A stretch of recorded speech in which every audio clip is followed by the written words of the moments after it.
Her ex is Just at let the me door, explain, begging please. to come back. Her black neighbor, the one who There's stayed, nothing waits to in the explain. hallway. She grips the handle. Who is she letting in? I didn't think you'd come. I said I would. Before we dive in, make sure to hit subscribe, tap like, and share this video. The more voices we reach, the louder these stories become. And drop your city in the comments. Let's see where love finds us. Rain hammered the windshield so hard the wipers could barely keep up. Claire Monroe gripped the steering wheel like it was the only thing keeping her from falling apart. Her knuckles were white, her eyes were red. Her thick, curvy body shook with every choked breath, the seatbelt cutting across the fitted green dress that hugged her hourglass shape like it belonged on someone whose life was together. "Of course," she whispered to the empty car, voice cracking. Of course he left. Her phone screen still glowed in the cup holder, the last text from Marcus sitting there like a slap. "I can't do this. It's too much. Don't call." Blocked, just like the last one, and the one before that. Different faces, different promises, same ending. Black men with soft voices and warm hands who swore they were different, until things got hard. Until she cried too loud, loved too deeply, asked for too much. "Black men always leave," she hissed, swiping at fresh tears. "It's what they do, Claire. You know this. You know this." She heard her mother's voice in her head, sharp as broken glass. "You fall too fast. You scare them. Learn your pattern." Her pattern, that's what the therapist called it. Attachment style. Abandonment wound. Fancy words for the same ache. People didn't stay. Father gone by the time she was 6. Stepdad who promised to adopt her, then vanished. College boyfriend who cheated, then cried about how overwhelming she was. The rain blurred the parking lot lights into streaks of gold and white. She was still sitting outside her apartment building, engine running, hands glued to the wheel like if she walked upstairs, it would make everything official. He was gone. Again. A knock on the passenger window made her heart jump into her throat. She turned, startled, to see a tall black man standing in the downpour, hoodie plastered to his broad shoulders, water running down his jaw. He held one hand up, palm open, like he was approaching a frightened animal. She knew him in that vague city way. Same building, same floor. She'd seen him in the hallway, earbuds in, nodding politely. Up close, even through the glass, his dark eyes were gentle, steady. He said something she couldn't hear. She hesitated, then hit the window switch a couple inches. Cold, wet air knifed into the warm, breath-stale car. "What?" she snapped, more harshly than she meant. He leaned closer, rain tapping off his lashes. His voice slid in, low and calm. "You've been sitting here for 20 minutes, he said. "Engine on. Lights off. Are you okay?" Her cheeks burned. God. How long had he been watching? "I'm fine," she lied. Just go inside. You're getting soaked." He gave a small half-smile that didn't reach his eyes. "I work nights. I'm used to getting wet." He jerked his head toward the building. "Desmond, 4B. We've passed each other 100 times." "I know who you are," she muttered, eyes dropping. Big mistake. Now she noticed him in detail. The way his hoodie clung to a chest built on real work, not gym selfies. The way his hands, relaxed at his sides, looked like they knew how to fix things. His beard was trimmed close, his mouth soft even when his brow was furrowed with concern. She hated that even now, with her heart in pieces, her body responded. Heat crawled up her neck, under her skin. "Look, Desmond," she said, words trembling, "I'm really not in the mood for neighborly check-ins, okay? I'm fine. Everyone leaves. I'll survive this one too." The words slipped out before she could catch them. Everyone leaves. His expression flickered, like the phrase struck something old and familiar in him. He shifted his weight, then did something that disarmed her completely. He stayed. He didn't roll his eyes. Didn't say okay, cool and walk off.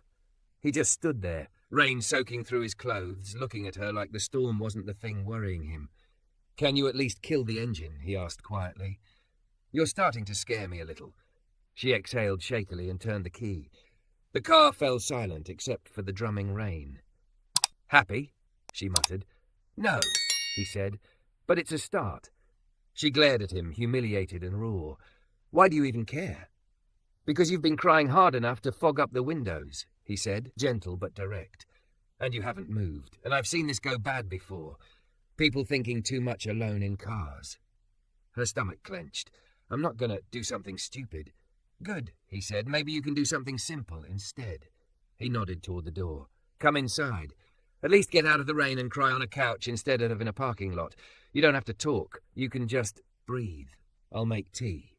She laughed once, bitter. Tea. From a stranger. He shrugged. We pay the same landlord. That makes us roommates with extra steps. For a crazy second, she almost smiled. Then the wave hit again. Marcus walking away, his back already forgetting her, that familiar hollow spreading in her chest like ink in water. Black men always leave, she whispered before she could stop herself, the words tasting like iron. You say you care, then you get tired, and you go. So just go now. Save us both some time. The air between them changed. The rain, the ticking engine, the whole world seemed to pause and listen. Desmond's jaw tightened, but his eyes stayed soft. He didn't flinch, didn't get defensive, didn't say not all men. He just let the sentence hang there, ugly and honest. That what they taught you? He asked quietly, or what they proved to you? Her throat closed. She looked away, blinking hard. Does it matter? Yeah, he said. It does. She hated him a little for asking, hated that part of her wanted to tell him everything. The 6-year-old girl watching her father's car pull out of the driveway. The teenage girl waiting at the mall until closing because her ride forgot. The woman standing in a restaurant in a new dress, phone buzzing with apologies that never turned into arrivals. It's late, she said instead. You should go. You're going to get sick.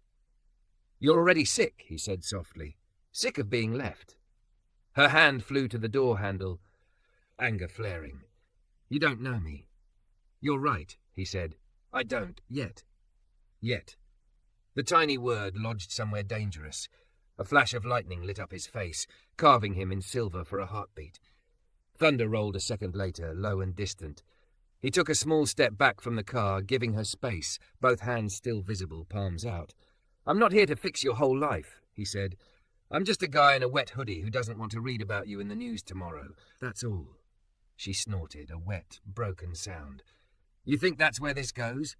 I think lonely plus hurting plus storm is a bad mix, he replied.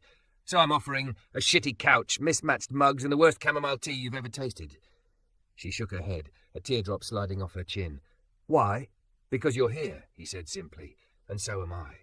Something in his voice, not pity, not flirtation, just a quiet, solid concern, slipped past her defences. The weight of her dress, the dig of her heels, the tightness in her chest, all conspired against her. She was so tired of being strong alone, so tired of pretending it didn't hurt. I don't even know what I'd say, she murmured. Good thing I didn't ask you to say anything, he replied. Just to walk 10 steps and sit down. He stepped back another pace, moving out of the direct line of the door, as if to prove she could get out without brushing against him. No pressure, no reaching, just waiting. She stared at him through the cracked window, raindrops sliding down his face like he'd grown out of the storm itself. Every story she'd ever told herself screamed that this was how it started, some soft-voiced promise, some kind gesture, and then weeks or months later, a familiar closing line. I can't do this. You're too much. I'm out. Her hand shook on the handle. You'll leave, she whispered. They always do. Desmond's eyes didn't look away, didn't wander over her curves, her smeared lipstick, the way her dress clung to her soft stomach. He looked at her, straight and clear, like he could see the fracture lines under her skin. I'm not they, he said quietly. I'm just me. And right now I'm not leaving. The words landed in her chest like something heavy and warm, impossible to trust yet impossible to ignore. She could stay in the car, trapped with ghosts and old rules, or she could open the door. Claire sucked in a shaky breath, feeling the decision hang between them like a held note. Her fingers tightened around the handle. And this time, instead of letting someone walk away, she was the one who moved first. The door gave with a sticky thunk, letting in a rush of wet night air. Claire flinched at the cold, clutching her purse like a shield as she stepped out. Rain immediately found the exposed skin of her arms and collarbone, sliding under the neckline of her dress, making the fabric cling even tighter to her soft curves. Desmond backed up another step, careful not to crowd her. Watch your step, he said softly. Curbs slick. She almost snapped that she wasn't a child. Instead, she kept her eyes on the ground, heels clicking on the wet asphalt as they crossed the parking lot. The storm had softened to a steady drizzle, the streetlights casting pale halos on the pavement. It felt like walking through a painting where everything had been smudged at the edges. Inside the building, the air was warmer but smelled faintly of damp carpet and someone's overcooked dinner. Their footsteps echoed in the stairwell. Claire's chest tightened with every step, the reality of what she was doing sinking in. She was walking into a strange man's apartment in the middle of the night, with mascara down her face and her heart in pieces. "You're desperate," her mother's voice hissed. "You make it so easy for them." Her hand brushed the railing. She flinched as though it had burned her. "You can still change your mind," Desmond said quietly beside her, reading the stiff line of her shoulders. "No hard feelings. I'll walk you to your door instead." She glanced at him. He was turned slightly away, giving her privacy even in the narrow stairwell. No hand hovering at her back, no fingers grazing her arm, just his steady presence. "I said I'd walk," she muttered, "so I'm walking." "Okay," he said, "then I'm just matching your steps." By the time they reached the 4th floor, her calves ached and her breath soared in her throat, more from anxiety than exertion. Desmond fished his keys out, then paused before he opened his own door. "Last offer," he said. "You want to go to your place instead? You know your own ghosts better than I do." Her apartment was barely 15 feet down the hall. She could almost see the framed print crooked on the wall just inside, the blanket half folded on the couch, the wineglass still in the sink from last night's date that turned into a fight. The thought of walking in there alone made bile rise in her throat. "This is fine," she rasped. "Yours just... I'm not... This isn't... You know." "Got it," he said, sober. "This is crying and tea territory only. Noted." He opened the door and stepped aside for her to enter first. The inside of his apartment was small but strangely calm. Warm lamplight pooled over a worn grey couch, a low coffee table scarred with water rings, a bookshelf that looked more like a chaotic shrine to paperbacks, tool manuals and old records. The air smelled faintly of laundry detergent and something citrusy. On one wall hung a framed photograph of a little boy on a bike, front wheel missing, both arms thrown up in frustrated surrender. Next to it another photo, same kid, same bike, wheel fixed, grinning so wide his eyes practically disappeared. Standing behind him, a younger Desmond, hand on the handlebar. Claire dropped her gaze quickly, feeling absurdly like she'd intruded. "You can sit wherever," he said, towing off his shoes by the door. "Sorry about the mess." She glanced around. There was a small pile of mail on the counter and a hoodie slung over the back of a chair. That was it. "This is your idea of a mess," she muttered, slowly lowering herself onto the edge of the couch. "You'd have a heart attack in my place." "I grew up in a house with 3 siblings and 1 bathroom," he said as he moved to the tiny kitchen. "My idea of chaos is advanced." The casual way he said grew up tugged at her.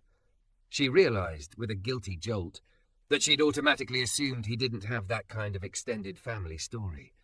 Her own bias sneaking out between the cracks of her hurt. She watched him move around the kitchen. No performative slamming of cabinets, no dramatic sighs. He opened drawers, found a mug with a chip on the rim, another with a faded logo, then hesitated. "You want the chipped one or the ugly one?" he called. "Chipped," she answered before she could think. "Matches my energy." His low chuckle floated out. It did something weird to her chest. He came back a few minutes later with 2 mismatched mugs steaming in his hands. He set one on a coaster in front of her, careful to keep his fingers far from hers. "Chamomile with too much honey," he said. "I make it like that so people forget it's chamomile." "Do you do this often?" she asked, fingers curling around the warm ceramic. "Rescue crying women from their cars and dose them with herbal tea?" "First time," he said. "I usually mind my business. Tonight you sounded loud enough to break that rule." She stared at the tea. Steam spiraled up, carrying the floral scent with it. Her reflection trembled in the surface, warped by tiny ripples. "If I start talking," she said, voice husky, "I won't stop." "Then don't," he replied. "You're allowed to sit here and say nothing. I talk enough for 2. She looked up at that. His eyes were tired, she realized. Not just work-tired, something deeper. A weary she recognized in herself. "You don't even know me," she blurted. "I know you didn't turn the engine off for 20 minutes, he said. "I know your mascara's not waterproof. I know you wear that green dress when you want to feel like you have it all together." Her face flamed. How do you know that? He shrugged, a faint smile at the corner of his mouth. We ride the elevator, Claire. I have eyes. Hearing her name in his voice made something inside her flinch and soften at the same time. You seem like a woman who buys new outfits to convince herself this time will be different, he added gently. Was it? The answer punched the air out of her. He left, she whispered, throat burning. Like the others. Said I was too much and he needed space, and he was overwhelmed by my feelings. Like my heart is this loud roommate you're supposed to tolerate until you move out. Her fingers tightened on the mug, and I let him. I always let them, because at least if they leave, I get to say I knew it. It hurts less when you think you predicted it. Desmond leaned back in his chair, elbows resting on his knees, hands folded loosely. He wasn't looking away. He wasn't leaning in. He was just there. Who's the first one that taught you that? He asked quietly. That black men always leave? She swallowed hard. The old story flashed up. Her father's silhouette in the hallway, suit jacket over his arm, suitcase in his hand. Her mother whisper yelling in the kitchen afterward. He was never really here anyway, Claire. Men like him always run when things get real. Remember that. Doesn't matter, she muttered. They all ended up proving it. He nodded slowly, like he'd expected that answer. My dad left when I was 7, he said. Walked out on a Tuesday. Left a note on the microwave so my mum wouldn't miss it. I spent a lot of years making rules about men like him too. She blinked. So why aren't you, I don't know, out there breaking hearts to get even? Because somebody stayed, he said simply. My uncle moved in, slept on a couch for 3 years, never once used the word babysitting. He called it being around. Desmond's gaze drifted briefly to the photo on the wall. He taught me something simple. He said, everybody runs from burning houses, Des. The only way you know who loves you is who runs toward it. Claire's eyes stung. She glanced down so he wouldn't see. That's poetic, she said thickly. He a preacher or something? A mechanic, he said, lips quirking. But same energy, grease instead of incense. Despite herself, she laughed, a small broken sound that surprised them both. Look, he went on, voice softer, I'm not here to argue with what you've seen. People do leave. I've been left. I've done some leaving I'm not proud of, but black men always leave? That's not a rule. That's a scar someone wrote in your head, and you keep cutting yourself on it. Her jaw clenched. Easy for you to say. Not really, he responded. I've had women see me and already know the story. He'll cheat, he'll lie, he'll disappear. Sometimes they made me want to be exactly what they expected, just to get it over with. She looked up sharply. And did you? He held her gaze. Sometimes, he admitted, until it felt worse to live down to their fears than to be alone. The honesty in that rocked her. No defensive speeches, no we're the same trauma bonding, just truth. What are you doing now? She whispered. In this moment. Practicing staying, he said, even when it's messy. Her breath hitched. You don't owe me that. I know, he said, that's what makes it real. Silence settled between them, not empty but heavy with unsaid things. The clock on the microwave ticked in the kitchen. Somewhere in the building a baby cried and was soothed. Claire stared at the ripples in her tea until they steadied. I'll push you away, she said quietly. It's what I do. I'll say something cruel or stupid just to prove you'll go. He nodded once. Thanks for the warning. You're supposed to say, no, I won't, she snapped, anger flaring as fear's last defense. I'm not going to promise what I can't control, he replied. I can only tell you what I'm doing right now. Right now I'm here. Right now I'm staying. She hated that the plainness of it made her want to cry harder. Her phone buzzed in her purse, sharp as a slap. She flinched, then snatched it up, pulse spiking. Marcus's name lit the screen. Her heart lurched. Open wound, fresh salt. She showed Desmond the screen like evidence. See? She choked. He already knows he can come back whenever he wants. They always know. He didn't tell her not to answer. Didn't tell her what she should do. He just asked, what do you want right now? Not yesterday, not next year. Right now. Her thumb hovered over the accept button, shaking. I want, she started, then faltered, because the truth terrified her.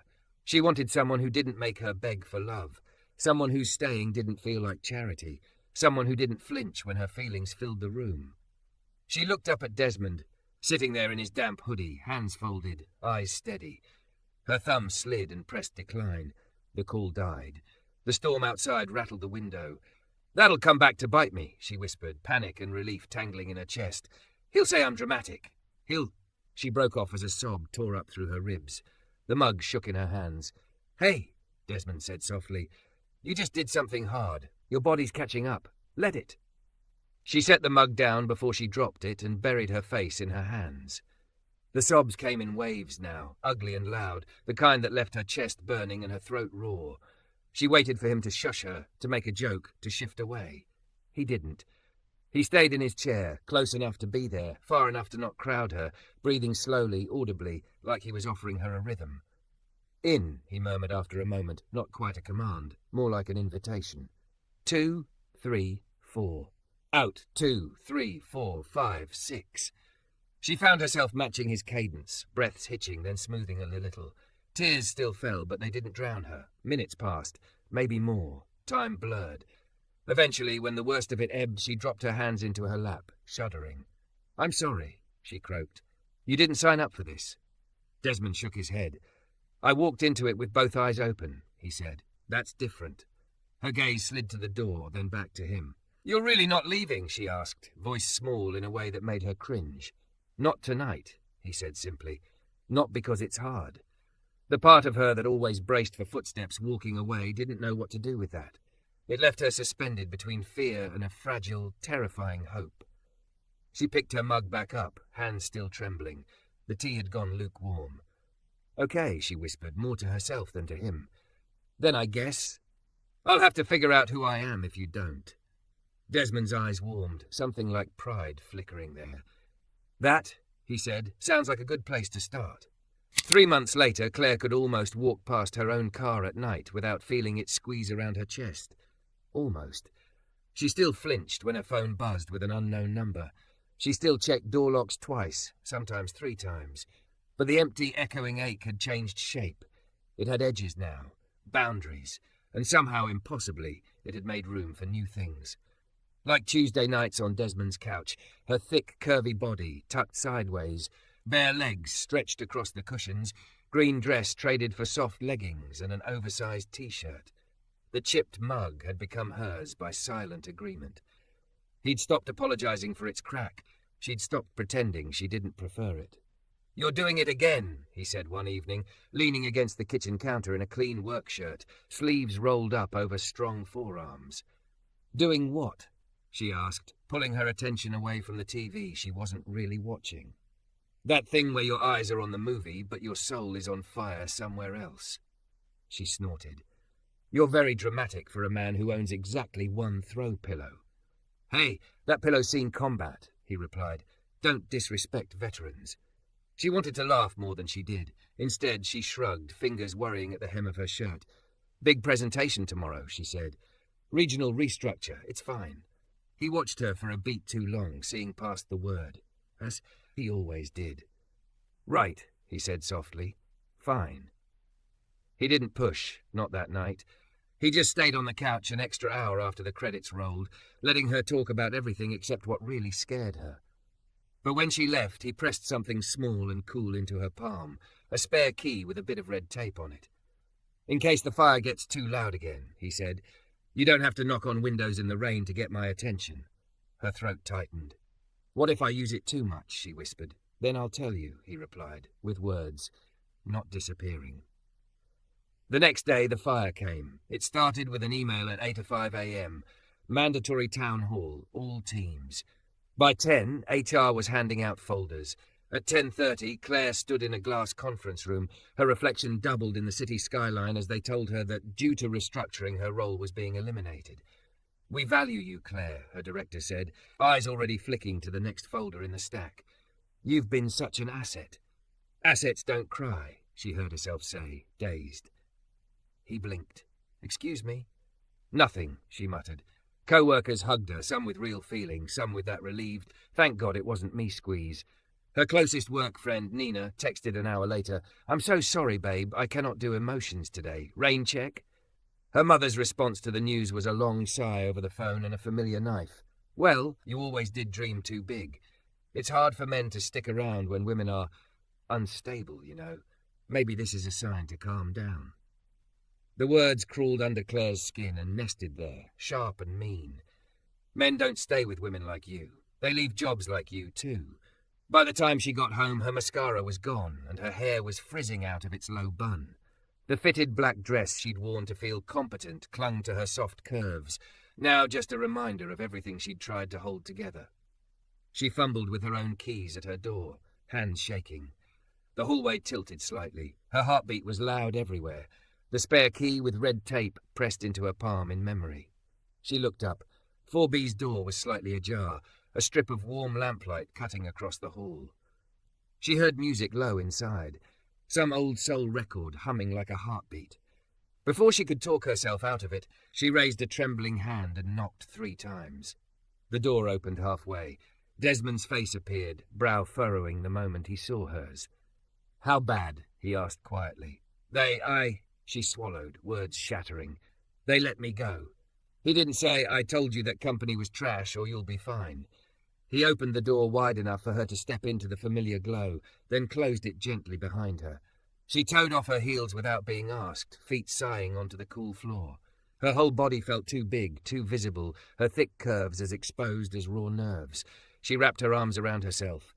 "I shouldn't keep coming here," she blurted. "It's pathetic." "You showing up for yourself isn't pathetic," he said. "It's smart." She laughed once, humorless. "Got fired and insulted in under 5 hours. That's efficient, at least." His jaw ticked. "Who insulted you? It doesn't matter." "It matters because you're shaking," he replied. "Sit down. I'll get you water before we graduate to the advanced stuff." "What's the advanced stuff?" she asked, sinking onto the couch like her bones had been removed. "Tea," he said. "Obviously." He moved around the kitchen, all practiced care, while she sat there listening to cabinets whisper and water run. Her phone buzzed in her bag on the floor. Once, twice, over and over, insistent. She ignored it until Desmond set a glass of water down in front of her. "You going to check that?" he asked. "Don't want to." "But you're writing the texts in your head anyway," he said, not unkindly. She grimaced, dug the phone out, and glanced at the screen. "Marcus, heard about your job. Damn, you okay? Marcus, I know I messed up, but I still care. I'm outside your building. Can we talk?" Her stomach dropped. Blood roared in her ears. "Of course," she whispered. "Of course he shows up now." Desmond's eyes flicked to the screen, then back to her face. Something steeled behind his calm. "What do you want to do?" he asked. "I don't know," she snapped. "I want him to hurt. I want him to hold me. I want him to disappear. I want..." Her voice cracked. "I want someone to stay without me having to bleed for it." The buzzing stopped. A second later, a loud knock rattled the apartment door. "Claire, it's me," Marcus called through the wood. "Please, just talk to me." Her body reacted before her brain did. She was on her feet, moving toward the door like a tide pulling her. Old grooves, well worn. Desmond didn't block her path. He didn't step in front of the door or glare. He simply shifted to lean against the wall a few feet away, hands relaxed at his sides, eyes steady on her. "Whatever you decide," he said quietly, "I'm still here when the door closes." "You don't know that," she whispered. "Watch me," he replied. Her hand hovered over the handle. Her heart pounded so hard it hurt. She yanked the door open. Marcus stood there, framed in the hallway light. Hood up, designer coat zipped to his chin, jaw tight in what she used to think was determination and now recognized as panic. His eyes swept over her, taking in the smeared makeup, the too-tight dress clinging to her thick thighs and soft stomach. "Baby," he said, voice soft with practiced regret. "Damn, they really did you dirty. I came as soon as I heard." "From who?" she asked automatically. He waved a hand. "People talk. Doesn't matter. Can we not do this here? Let me take you out, get your mind off things. I've been thinking and I made a mistake. You're a lot, yeah, but maybe that's what I need." "You're a lot," said like a compliment, still an accusation. Behind him, down the hall, Desmond didn't move. His presence felt like a hand at her back without touching her. "What happens," she asked slowly, "when my a lot doesn't feel good anymore?" Marcus blinked, thrown. "Claire, come on. I'm trying here." "Were you trying when you blocked me?" she shot back. "When you said I was overwhelming and too emotional and made me feel like I had to apologize for having feelings?" He grimaced. "I was scared, okay? That's what men do sometimes. We freak out. But I'm here now. Doesn't that count for something?" It used to be everything. She followed the old script, felt it rise like muscle memory. Nod, step aside, let him in, let him hold her, let the familiar pain feel like comfort, because at least it was known. Over Marcus's shoulder, her gaze caught Desmond's. He didn't look away, didn't give her a thumbs up or shake his head. He just existed, solid and unflinching, in this moment that was entirely hers. "What do you want right now?" Desmond had asked her months ago. She heard his voice again, steady as a heartbeat. "I want," she said aloud, more to herself than to Marcus, "to stop believing I have to beg people not to leave." Marcus's brow knit. "What is that even?" "I'm not getting back with you," she said, the words wild and terrifying and truer than any she'd spoken in years. "Not tonight, not later, not when I'm lonely. You left, that's your story. I'm done writing myself as the girl you circle back to when your life falls apart." His jaw clenched. "So who is he?" he demanded, flicking his chin toward Desmond. "This dude?" Claire glanced back at the man leaning against the wall, whose name she'd cried more times than Marcus ever would know. Desmond's face didn't harden under the accusation. It softened, just a fraction. "He's somebody who stayed when I was nothing but crying and broken mascara," she said. "And he's not a consolation prize. He's not a threat either. He's just proof that the rule in my head was a lie." Marcus scoffed. "Good luck with that," he said, putting his hands up as if absolving himself. "You always did think you were too special to get your heart broken." "No," she replied quietly. "I've always thought I deserved it. That's the problem." The realization hit her as she said it. It shook her so hard, her knees almost buckled. Marcus shifted, uncomfortable. "Whatever. Call me when you calm down." "I won't," she said. She closed the door. For the first time in years, she did it with her back straight instead of slumped. The silence on the other side felt enormous, empty, and then not. "I think my legs forgot how to work," she murmured, pressing her palm to the cool wood. Desmond stepped closer, but not too close. "Can I come in?" he asked. She huffed a wet laugh. "You're already in." "Metaphorically," he said. "Emotionally, all that." She turned, and the look in his eyes undid her. There was no triumph there. "No, I told you so. Just something fierce and tender and a little scared." "I keep waiting for you to say I'm too much too," she confessed. "To slam your own door. I keep picking fights in my head you haven't started yet." He blew out a breath, rubbing the back of his neck. "I'm not going to tell you I'll never hurt you," he said. "I'm human. I'll say something stupid. I'll forget to text back one day. I'll get tired and quiet, and you'll think it means I'm leaving." She winced. "You really know how to comfort a girl." "I'm not trying to comfort you," he said softly. "I'm trying to be honest." Her chest ached. "Then be honest about this," she whispered. "Why are you still here?" His gaze ran over her, not as inventory, not as proof of conquest, but as if memorizing the shape of her where she stood. Hair frizzed, mascara smudged, thick curves wrapped in a dress meant for boardrooms, not breakdowns. "Because when the house caught fire," he said, "you didn't run back into the old one. You stepped out on the grass and let it burn. I respect the hell out of that." Tears blurred her vision again, but they felt different now. Less like drowning, more like washing something out. "And because," he added, voice dropping, "I like you. Loud heart and all. I like the way you notice crooked picture frames and fix them without saying anything. I like that you cry at commercials. I like that you're a lot because I'm tired of pretending I'm not." She blinked. "You think you're a lot?" "I think I was taught to take up as little space as possible so I wouldn't scare people," he said. "My voice, my height, my skin. Staying here with you feels like permission to stop shrinking." Her throat closed. "So we're just two people trying not to vanish?" "Two people practicing staying," he corrected. "With each other, sure, but mostly with ourselves." The thought scared her more than Marcus ever had. It also lit something small and stubborn in her chest. "I don't know how to do this," she admitted. "Love without waiting for the exit." "Good," he said. "If you already knew how, you wouldn't need me around to mess it up with you." A shaky laugh escaped her. He smiled. The slow, careful one she was learning meant he was more nervous than he let on. "Can I?" He hesitated, glancing at her shoulders. "Can I hug you? Full consent. No offense taken if the answer's no." God, she thought, he asks. "Yes," she whispered. "Please." He stepped in, arms opening, movements deliberate. When he folded her against his chest, it wasn't a grab or a claim. It was a shelter. Her curves fit against him like they'd been built with this exact moment in mind. She tucked her face into his damp shirt and breathed in detergent and something warm and entirely him. He held her, not too tight, not afraid to be solid. When her breathing hitched, he didn't shush her.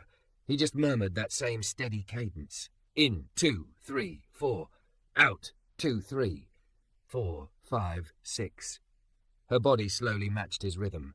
Her fists, knotted in his shirt, loosened. "What if one day you do leave?" she asked into his chest, the question small and enormous all at once. "Then we'll have talked about it before the door closed," he said. "No notes on microwaves, no blocked numbers, just two people making a hard choice, not running from it." She pulled back enough to see his face. "You promise?" "I promise to never make your pain my exit strategy," he said. Something inside her, an old rule written in a scared child's handwriting, began to erase. Black men always leave. Some do. This one stayed. He didn't fix her job or her mother or the years of abandonment. But when the storm rose in her again, she could reach for something new. Not a desperate grip on a retreating back, but a hand that was still there when the thunder passed. Later, curled under his worn blanket on the couch, her head on his shoulder and his thumb tracing slow circles on the back of her hand, she realized the miracle wasn't that he hadn't run. It was that, for the first time in her life, she hadn't run either.